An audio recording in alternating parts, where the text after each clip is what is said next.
Thank you, brothers and sisters, once again for coming out here. We really appreciate it, and we have to do this every day until Palestine is free, until there is no more apartheid on any place in Palestine. As the brother said earlier, we want peace, but the only peace that we want is every piece of Palestine. All the 48s to go back to their home.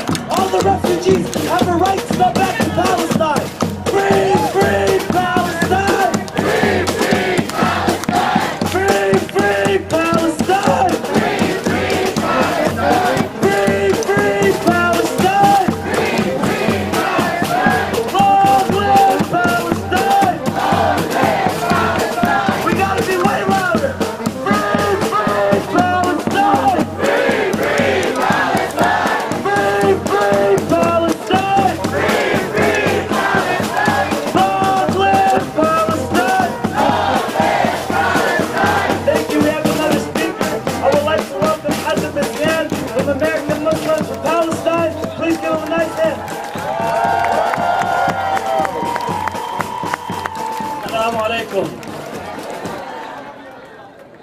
What I wanted to speak today about is to pose the question: is the death of a Palestinian, the death of an African American, the death of a Latino on the border, the death of darker people around the world deserve our weeping, deserve for us to feel their suffering, deserve for us to say the policies that structurally kill and maim people from all the way 1492 until today. The war that is being conducted on Gaza has to be placed in the historical context that sees the people of the Southern Hemisphere as less human, as subhuman, as people that are not equal. And until we are confronting the structured racism that manifests itself institutionally, including our own country in here as well as abroad, that is the fundamental question that we need to answer, that there are communities that are treated as subhuman. And I say this for the following. Both are talking heads on the media, and they're only heads without much concept, with less logic coming out of them. When the 3 Israeli settlers were kidnapped, and today the New York Times magazine said that Hamas and the Palestinian resistance is not responsible to them. But that was made to be the crisis. But let us talk about another larger crisis. We've been facing kidnapping as a nation from 1948. We've been facing kidnapping since the British landed on Palestine. We've been facing kidnapping as the third world since the colonialism have made its way into our countries. We've been facing kidnapping when millions of Africans were taken from their homes to come and be brought into this continent after the destruction of Native Americans, so they work on the plantation from can't see in the morning till can't see at night. So you want to talk about kidnapping? We could talk about it from now to Judgment Day.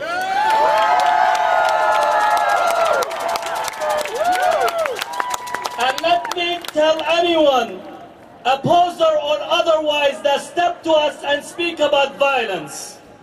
Anyone that comes to us and speak about violence, I want them to answer about the Inquisition.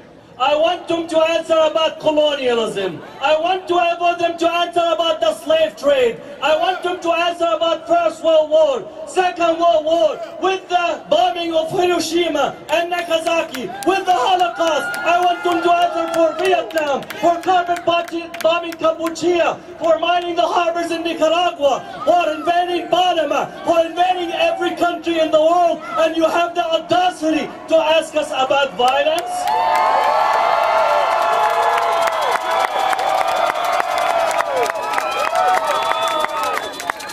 None of us None of us in the Southern Hemisphere, we qualify to the violent Super Bowl that the Northern Hemisphere have manifested. It's a structured, mechanized, industrial modernity that makes killings in the millions. That's what we are needing to address. Now, I want you to know the facts. I want you to know the facts. Between May and June, 12 Palestinians were killed by Israel. 2 youth were walking down the street and they were shot by the Israeli military. 12. In June 29th, Israel assassinated the person responsible from Hamas from actually monitoring and making sure that the ceasefire is respected. And you could also go to the Israeli analyst. It only shows that Israel was systematically, deliberately planning for an attack on Gaza in collusion with Sisi, in collusion with our own government, in collusion with Saudi Arabia, in collusion with Jordan, in collusion with the United Arab Emirates. They were again acting in a country club to snuff out any type of resistance because they're thinking about their pocket. They're thinking about what type of neoliberal economics that they're trying to implement in the Arab and Muslim world as well as other parts of the world. And therefore, it was a premeditated murder. Premeditated murder. 80% of those who are killed are civilian. 80% of those who are killed are civilian. Has this type of bombing been conducted in the United States, the results will be 156,000 killed. In comparison, 156,000 killed.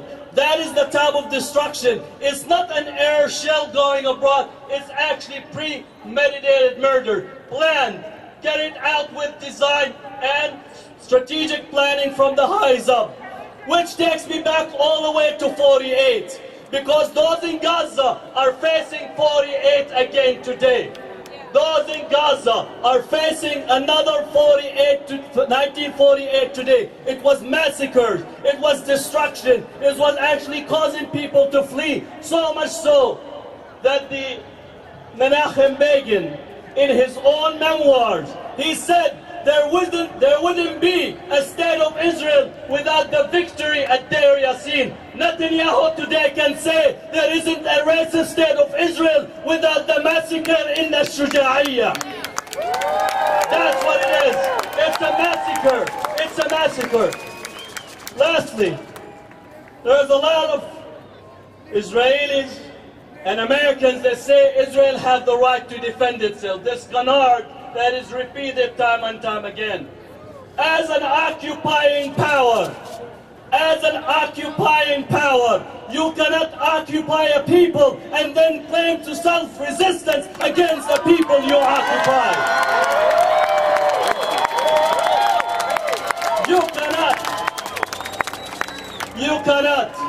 You are responsible for their well-being as a civilian. You are responsible to actually provide them the food and the medicine. You are responsible for making their safety and security. That's what the Israeli government is responsible because it's occupying the Palestinians. Therefore, any hypocrite, any of our political leadership that is not our leadership, it's actually the best leadership that money can buy, that we need to challenge them, that this rhetoric is unacceptable. No longer we stand for this type of rhetoric, the blaming the victim one more time by actually assisting the murderer, by erasing them from the context of international law and the context of the law. But we have our work here to do.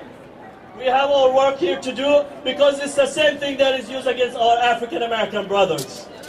We have work to do. So freedom for the Palestinians has to begin at home. We need to free our people and we need to do a transnational movement the same way that Malcolm X understood it, that freedom abroad means the freedom at home, and freedom at home means the freedom abroad. Assalamu alaikum. Free Palestine, free Palestine, free Palestine.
Thank you.